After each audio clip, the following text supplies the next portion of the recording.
Am I an idiot for refusing to abandon my grandchild over my idiotic daughter? I, female 56, and my husband Kurt, male 59. Have 2 daughters, Ruth 32 and June 30th. 8 years ago, Ruth split up with her college boyfriend, Adam 32. They'd been together since she was 21st, and it was as serious as a college relationship could be. About 5 years ago, June announced that she reconnected with Adam at some alumni get-together. They'd all gone to the same university, and that they were now dating. Of course, Kurt and I were shocked she would do this despite her sister's history with him. But she insisted that they were in love and she can't help that, and that Ruth and Adam hadn't been together in years, so she hasn't done anything wrong. Ruth understandably was enraged over it. She said she was done with June and would never see her again. This broke me. They were so close growing up and I prayed every day they'd reconcile. But I accepted they're adults who can make their own choices and we have no say. Kurt and I were also very disappointed with June and told her off many times. But after she proved that there was never any cheating involved while Ruth and Adam were together, things between us settled down. Out of respect for Ruth's feelings, we never brought the girls together again. Ruth and June visit us separately and still aren't on speaking terms after 5 years, but we maintained our relationships. Now, June and Adam are married. Ruth has also moved on with a lovely boy. Coincidentally, both girls are expecting their first child. Ruth's due date is a little earlier. I can't put into words how excited we are to be grandparents and adore both these children. I've been supportive and is involved with both our daughters' pregnancies as they want. However, last week Ruth dropped a bomb on us. She said that if we ever see June again or her baby, she won't allow us in her child's life. This shattered me. It keeps me up every night. The thought of either of my grandchildren being deprived of loving grandparents is agonizing. I know Ruth was deeply hurt by June's actions, but I don't know if we should be punished just for not cutting our kid off. How can any parent even consider disowning a child? We begged her to reconsider and said our love for them both isn't conditional and we can't just stop loving one, but she's adamant. I don't want to accept Ruth's terms, as it seems like no matter what we decide, we're going to lose a daughter and grandchild. So I'd rather it not happen because we outright chose it. But I also don't want Ruth to believe we'd just drop her in favor of June. Because again, the thought crushes me. Would I be the idiot if I don't comply with Ruth's ultimatum? A thank you to everyone for commiserating with this situation. I wish I could say it's helped me feel better, but right now it feels like nothing ever will. One of my babies hates the other. It broke me, but I accepted it. Now I'm faced with losing one of them no matter what. Entirely too many comments to respond to individually, so I just want to answer some of the most common questions here. Why did Ruth and Adam split up? Ruth left Adam because it just wasn't working. He was immature and said and did things that irritated her, mostly lots of minor things adding up. She said there was never any abuse nor cheating, but it was the right decision for herself. He was a nice enough boy, but he definitely had some growing up to do at the time. I did feel very badly for Ruth because she had invested a good few years into the relationship for someone so young, but agreed it was the right decision. Did we ever support Ruth? Ruth stayed with us for a few months when it first happened. Not just because of this, there were other reasons, and we were there for her and comforted her the whole time. Because she was so angry. We had asked June to not visit until she left. We still talked to her and met a couple of times in public places. We made it known that this hurt her sister and we were disappointed she didn't think of this. June understood and agreed with us supporting Ruth. She expressed sadness over losing her sister, but we clearly told her it was Ruth's decision to cut her off. Whether one thinks June did nothing wrong or not, it's untrue to say there were never any consequences for this. She's sad to this day that she's lost her sister and knows she has to accept and live with it.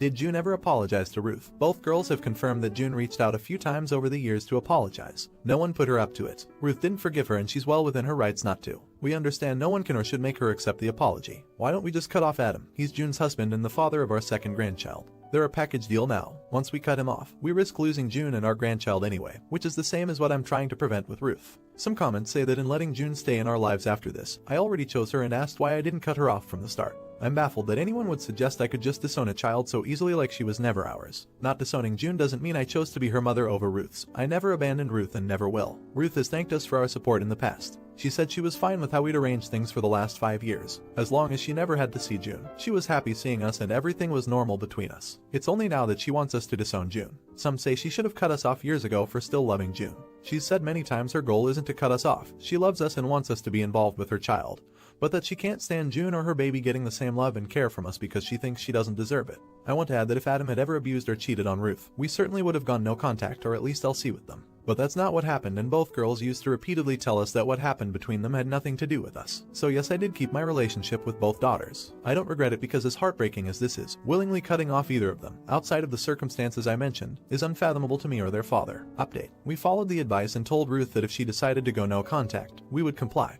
But we could never willingly cut off either of them. We again begged her to reconsider and reiterated that we were willing to go do family therapy, that we would do all we could to keep her and June apart, anything to make it work. She said she still wasn't happy that June and her baby would stay in our lives, but she would think about it. Kurt and I also looked into opening an account for Ruth's child, but didn't go through with it yet in hopes that things could turn around. Days went by. We didn't hear back from Ruth. It was agony. Then we get a call from June. She'd gotten wind of what was happening through mutual family. She drove to Ruth's herself. No one put her up to this. She was prepared for Ruth to kick her out anyway. Once she was there, she apologized again and begged her not to do this. She said she could accept Ruth wanting nothing to do with her, but not to punish us because of it, especially since they both knew that cutting us off would cost her child-loving grandparents. Shockingly, Ruth didn't kick her out. She let her in and they both had a long tearful argument. Fight. They even hugged a few times. I'm foggy on details, but I suspect pregnancy hormones played a huge role here. I can't tell you how panicked I was hearing this story, because it could have been so risky for them both. They haven't exactly made up and Ruth didn't forgive June, but she admitted to her that her husband, Owen, has actually been trying to convince her to go to couples counseling and individual therapy as well. Apparently, since Ruth's pregnancy, some troubling qualities that he was able to deal with previously were exacerbated. She was becoming controlling and paranoid and he was pleading with her to get help so they could be in a good place once the baby was born. June's visit was the final straw and Ruth broke down and agreed. Ruth called us later. She corroborated June's story and accepted our therapy offer. She still has one condition. She wants Owen there if June has to attend any sessions, and she doesn't want Adam present at all. We all agreed. The first session is in a few days. I can barely keep it together that I'll see both my babies in the same room for the first time in forever. It's been so stressful, but I can finally see some light. I haven't lost my daughters. Kurt and I are going to put everything into keeping our family together. I'm not going to be naive and assume everything will be fine now, but I'm hopeful. I want to thank everyone again for all the comfort and help. To those who sent kind DMs sharing their similar situations, I truly appreciate your solidarity. As for those who sent DMs calling one or both of my daughters whores, sluts, and hoping that they lose their unborn babies, I can only hope nothing abhorrent in your lives is driving you to be so miserable as to wish such heinous things on a stranger. Not the idiot. I'm so glad Ruth is willing to go to therapy. I read your opus and it just broke my heart. My aunt made a similar threat, though she never explained why, to my grandparents, and they refused to willingly go no contact with any of their children and grandchildren. To this day my mother swears the pain and heartbreak was what really killed her dad. I really hope therapy and time will help your daughters and your family to heal. Not the idiot. Opus, I am so heartened to read this. Something good has come out of a really rough thing, and everyone is being very brave and trying to address this. I'm so glad you found some support here and June is so very brave. Hugs to all of you. Very happy that Ruth is getting help and some attempt at repairing their sisterly relationship is happening. Did the parents handle this well? Let me know in the comments. Now, am I an idiot for wanting to get away from my awkward twin sister? I, female 17, have two older brothers, 19, 21, and a twin sister. I should mention that my family is pretty affluent. Ever since I remember myself, my parents encouraged me and my twin to compete with each other while they always favored her over me. She always had their support and I was expected to be considerate. When I succeed on something more than she does, they ask me to give it up, but they never ask this from her. I do love her and my parents even though I feel like I've been treated unfairly. Both of us aspired to be doctors for a long time. I studied really hard for it for a long time, so did she. This year we graduated and both of us applied for the same programs in the same universities. The process here is quite different than it is in the US. We can start med school right after high school if we get accepted. She wants to go to the same university as I do and so does my parents. I, on the other hand, feel like going on my own and having a separate life from my sisters. I love her so much but we've been together my entire life. She's an introvert while I'm an extrovert, so she followed me around most of the time.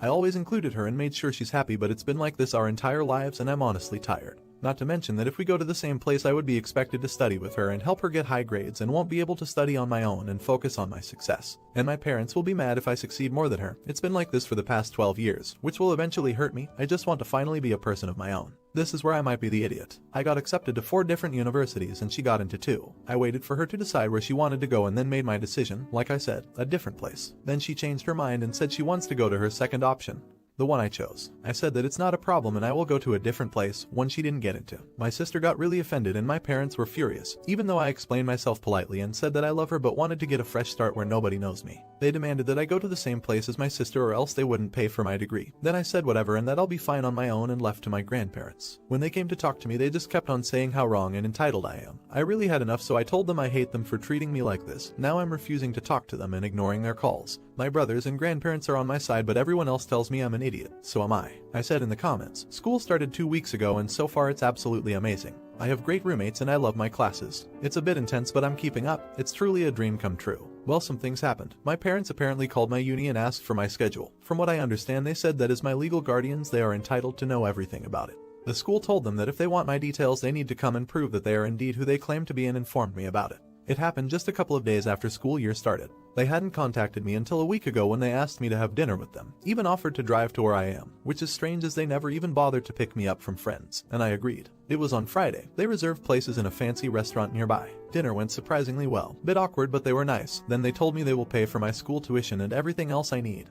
but only if I take a gap year. I refused obviously. After arguing with me, my dad said that he had enough of my attitude and ungratefulness, left a 200 francs bill and left. I'll admit that I sat there crying about half an hour before I left. With the change as the bill and the tip didn't reach 200 francs lol. If you're asking yourselves what was that about, then I did too. I talked to my brother. Apparently my sister decided she doesn't want to go to med school. She wants to take a vacation to think about the future with cleared mind or something like that, and you guessed it. Almost everyone think I should go with her. After all, we are twins and it will only be fair that we'll start studying at the same time. There was no contact from my parents ever since, but it's kinda okay with me. I got a scholarship and by the end of the semester I might get another one. My grandparents paid for the rest. They insist that I won't pay them back, but I'm already working on that. My sister answered my messages yesterday. She told me that I hurt her because I didn't want to be with her, and she doesn't know if she can forgive me. I understand her and I do really miss her, but I don't want to give up on my dream. I hope she will understand me someday. So basically I think things are alright by now. Not much has changed, but I have my grandparents and my friends, so I'm fine. I'll be completely calm only after my 18th birthday when my parents won't be able to get me out of uni. It's really soon, so I'm optimistic. Mini update. I'm still not talking to my parents. They tried to reach out but I'm not interested. Not right now at least. I don't know nor interested in knowing what they wanted to say. I did talk to my sister though. She's currently in South America living her best life and searching for purpose. This is more or less a translation for her words. It will soon be exam season and it's pretty stressful, but I'm confident in most of my courses. Not the idiot. Great update. I am a twin and I despise parents who treat their twins to be exactly the same. Twins are individuals who happen to be born during the same pregnancy. You have done a great job realizing this and striking out on your own. You are setting yourself up for success and keep it up no matter how hard it gets. I am afraid your sister, while still may be successful eventually, is set up for the harder road by your parents' actions which she is feeding on. Just be open to her when and if she wises up to support her, but be ready if she never comes around and sets boundaries.